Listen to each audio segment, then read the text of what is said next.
श्रोत्यानो, आज आम्ही निर्गमचे पुस्तक 38वा अध्याय ह्याला सुरुवात करीत आहोत. ह्यामध्ये निवास मंडपाची योजना पुढे सुरू असताना आम्हाला आढळते. ह्या अध्यायात सुद्धा आम्ही निवास मंडपाविषयी विचार करणार आहोत. 25व्या अध्यायात सुरू होऊन निवास मंडपाचा नमुना अगदी बारीक रीतीने तपशीलवार देण्यात आला. आता बसालेल व त्याचे साथी निवास मंडपाची उभारणी करण्यात व्यस्त झाले आहेत. खरे पाहता श्रोत्यांनो, माझ्या समजुतीप्रमाणे 38व्या अध्यायापर्यंत निवास मंडप उभारला गेला आहे, परंतु त्याला अजूनही पद्धतशीरपणे व्यवस्थितपणे लावण्यात आलेले नाही. ह्या अध्यायात बाहेरच्या अंगणावर आमचे लक्ष लावण्यात आले आहे. गणना ह्या पुस्तकात आम्ही पाहू, गणनाचे पुस्तक 9वा अध्याय 17 आणि 18 वचनांमध्ये, की जेव्हा इस्रायली लोक परमेश्वराचा मेघ वर जाई तेव्हा प्रवासाला सुरुवात करीत. याजकांच्या खांद्यावरील कोश त्यांच्या त्या जमावाचे मार्गदर्शन करीत असे. जेव्हा मेघ स्तंभ थांबत असे तेव्हा ते लोक तळ देत असत. गणनाचे पुस्तक 9वा अध्याय 17 आणि 18 वचने मी आपणाकरिता वाचत आहे. जेव्हा जेव्हा त्या तंबूवरून मेघ वर जाई तेव्हा तेव्हा इस्रायल लोक कूच करीत आणि तो मेघ जेथे थांबे तेथे तळ देत. परमेश्वराच्या आज्ञेप्रमाणे इस्रायल लोक कूच करीत व परमेश्वराच्याच आज्ञेप्रमाणे ते तळ देत. निवास मंडपावर जितके दिवस मेघ राही तितके दिवस ते तळ देऊन राहत.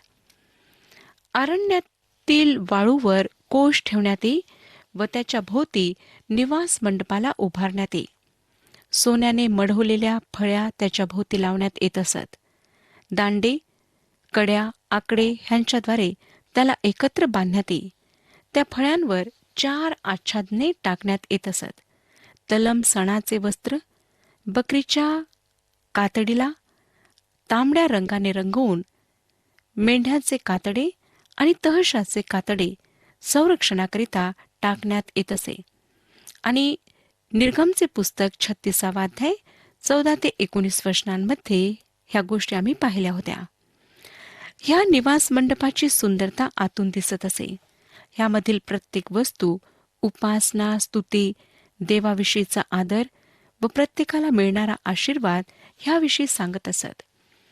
बाहेरच्या अंगणाला कपड्याने आच्छादण्यात आले होते, जे 172 फूट लांब, 86 फूट रुंद होते व त्या ठिकाणी पितळीची वेदी व गंगाळ ठेवलेले होते.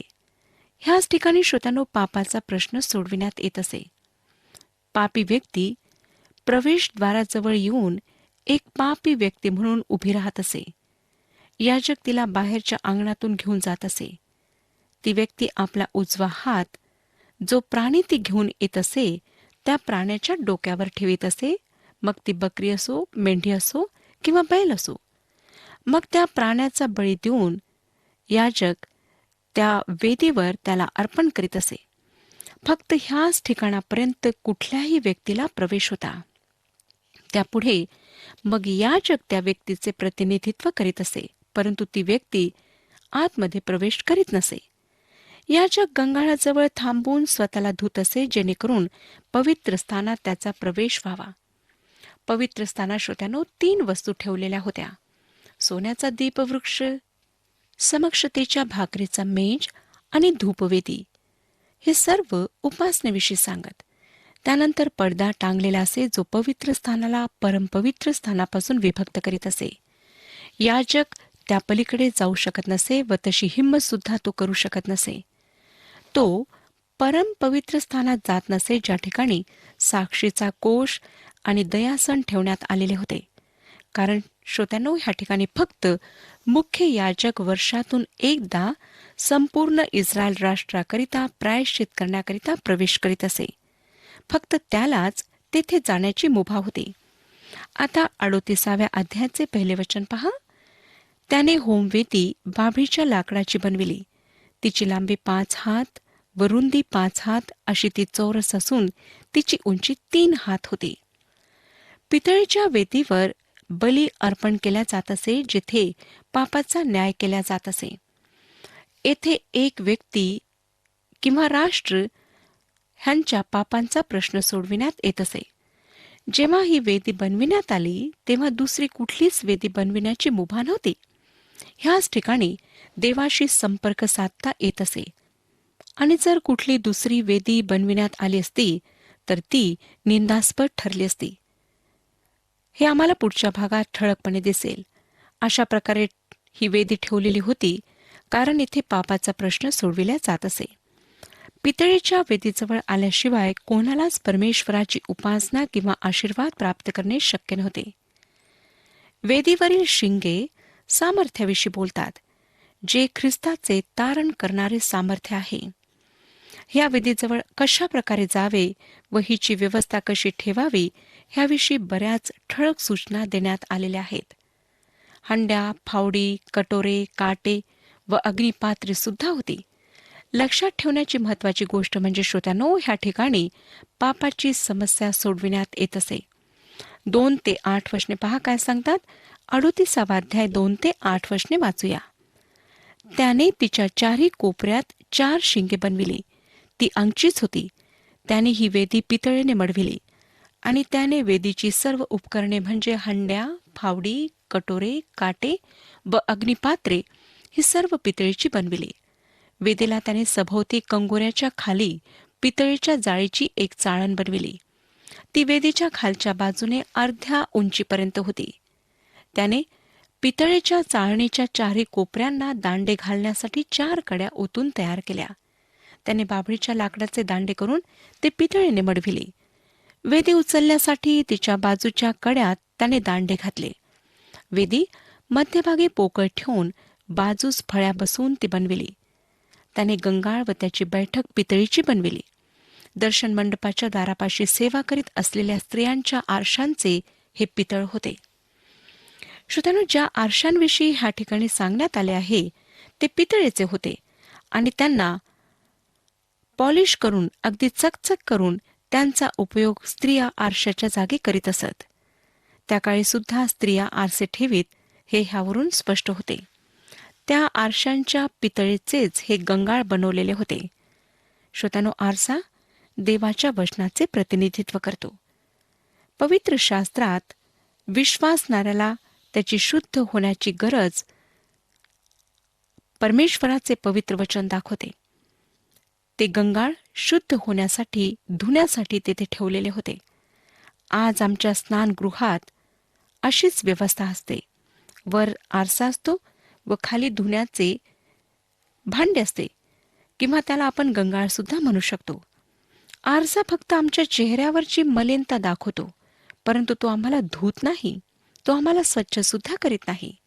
तसे श्रोत्यानो, परमेश्वराचे नियमशास्त्र आम्हाला आम्ही पापी आहोत हे दाखविते, परंतु त्या पापांपासून आम्हाला शुद्ध ते करीत नाही. ते आमचे तारण करू शकत नाही. पुढे 9 ते 11 वचने बघा. 38 अध्याय 9 ते 11 वचने. त्याने अंगण तयार केले. त्याच्या दक्षिण बाजूला कातलेल्या तलम सणाचे विणलेले पडदे जोडून एक कणात केली. तिची लांबी 100 हात होती. तिच्यासाठी 20 खांब होते व त्या खांबासाठी पितळेच्या 20 उथळ्या होत्या. खांबाच्या आकड्या व त्यांच्या बांधपट्ट्या चांदीच्या होत्या. त्याच्या उत्तर बाजूलाही 100 हात लांबीचे पडदे जोडून केलेली एक कणात होती. तिच्यासाठीही 20 खांब असून त्यांच्यासाठी पितळेच्या 20 उथळ्या होत्या. खांबाच्या आकड्या व त्यांच्या बांधपट्ट्या चांदीच्या होत्या. श्रोत्यांनो, कातलेले तलम सण ख्रिस्ताच्या मानवतेला दर्शविते. ह्या पडद्यामुळे खरोखर मानवाला देवापासून अलग करण्यात आले. बरेचसे लोक म्हणतात की जर आम्ही ख्रिस्ताची शिकवण अंमलात आणू तर ह्या जगात शांती येईल. त्याचे ईश्वरत्व आम्ही धिक्कारू शकतो, परंतु हे खरे नाही. ख्रिस्ताच्या पवित्र रक्ताशिवाय मानवाला शांती प्राप्त होऊ शकत नाही. ते तलम वस्त्र जे ख्रिस्ताची मानवता दर्शविणारे होते, त्याने मानवाला परमेश्वरापासून अलिप्त केले होते. ख्रिस्ताचे जीवन आमचे तारण करू शकत नाही, ते आम्हाला दोषी ठरवते, परंतु ख्रिस्ताचा मृत्यू आम्हाला वाचवतो, तो आमचे तारण करतो. श्रोत्यानो, देवाचे वचन विशेष करून निवास मंडप हे एखाद्या चित्रपुस्तकाप्रमाणे आहे. जेव्हा आपण फक्त चित्राकडे पाहता तेव्हा आम्हाला समजते की ख्रिस्ताचे जीवन व शिक्षण आमचे तारण करू शकत नाही. आज अशा प्रकारच्या शिक्षणामुळे बराच गोंधळ उडालेला आहे. बऱ्याच समस्या निर्माण झालेल्या आहेत. परंतु वेळ आलेली आहे की कोणीतरी ह्याला व्यवस्थित करावे व सत्य ते लोकांपर्यंत पोहोचवावे. ख्रिस्ताची शिकवण आमचे तारण करू शकत नाही. त्याचे वधस्तंभावरील मरण आमचे तारण करू शकते. ह्याच कारणामुळे श्रोत्यानो, ती पितळेची वेदी तिथे होती. ते पांढरे तलम वस्त्र मानवाला देवापासून व देवाला मानवापासून दूर ठेवित होते. जरी निवास मंडपाचे आकडे व बांधपट्ट्या चांदीच्या होत्या, तरी निवास मंडपाच्या कुंपणाच्या बांधपट्ट्या पितळेच्या होत्या. आम्ही आधीच पाहिले की पितळ ही धातू न्याय दर्शविते. प्रगटीकरणाचे पुस्तक 1 अध्याय आणि 15व्या वचनामध्ये ख्रिस्ताचे जे चित्र आहे त्यात सांगितले आहे की त्याचे पाय जणू काय भट्टीतून काढलेल्या जळजळीत सोन्या पितळ्यासारखे होते. श्रोत्यानो, मी सांगू इच्छिते की पापाचा न्याय झालाच पाहिजे. मानवाने हे समजून घ्यायलाच हवे की तो पापी आहे. पापाचा प्रश्न सुटल्याशिवाय मानव देवाच्या उपस्थितीत येऊ शकत नाही.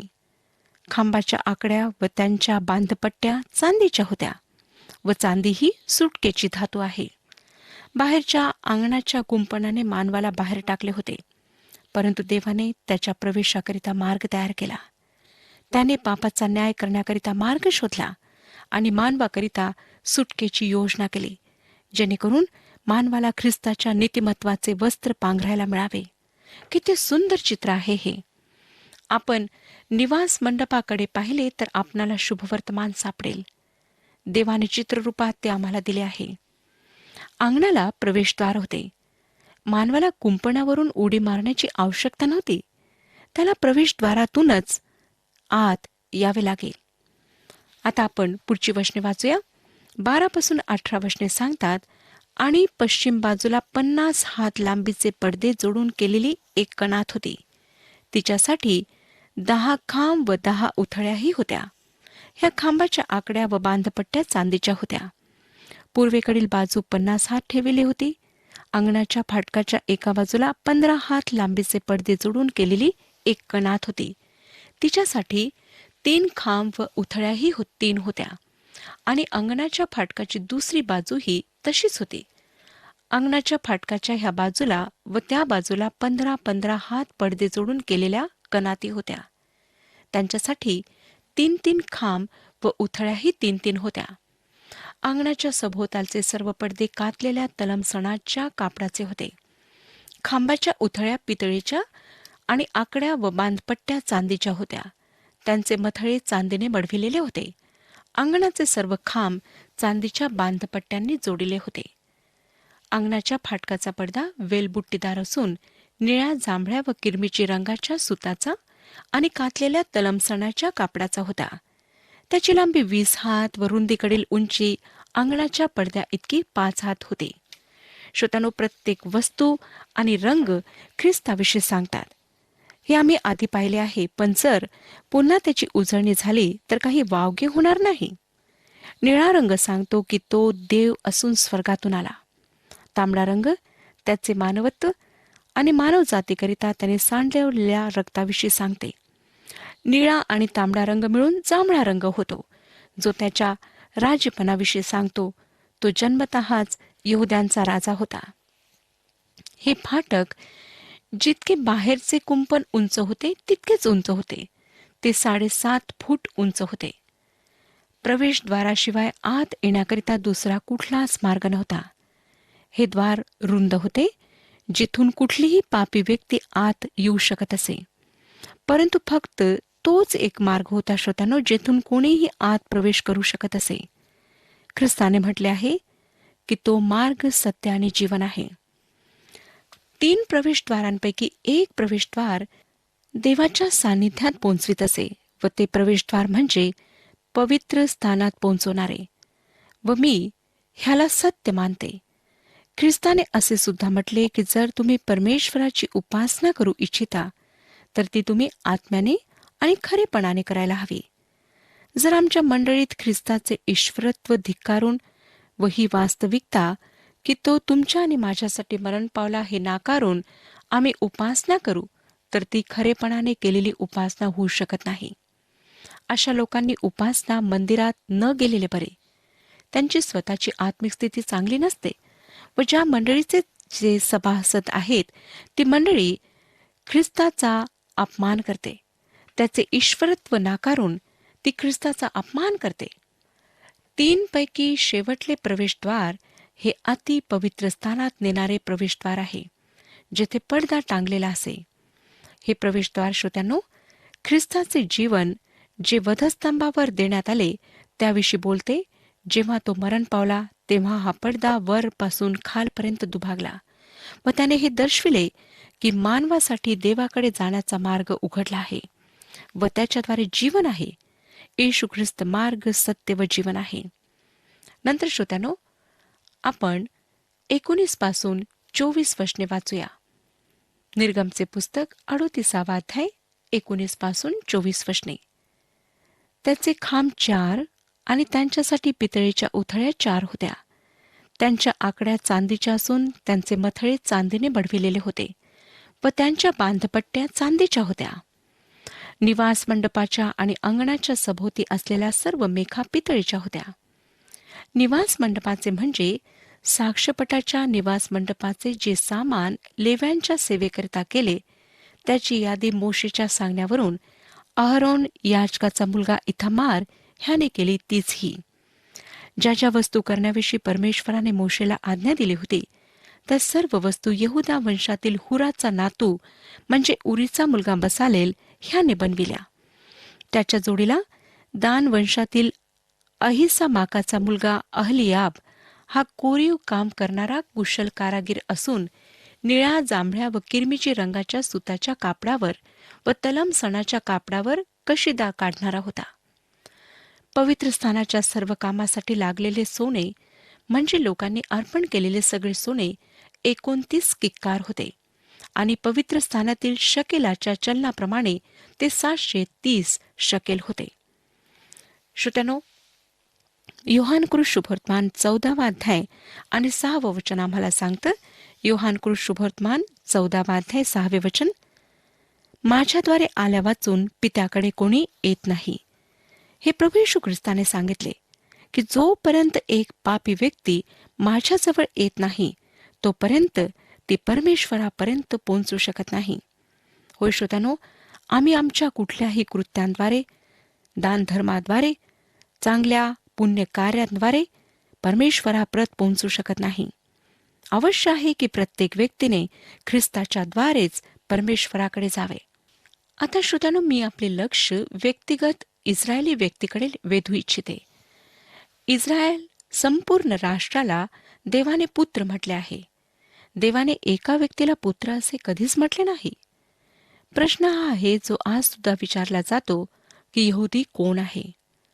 जो यहुदी म्हणून जन्मला तो किंवा यहुदी धर्माने ज्याला यहुदी केले तो?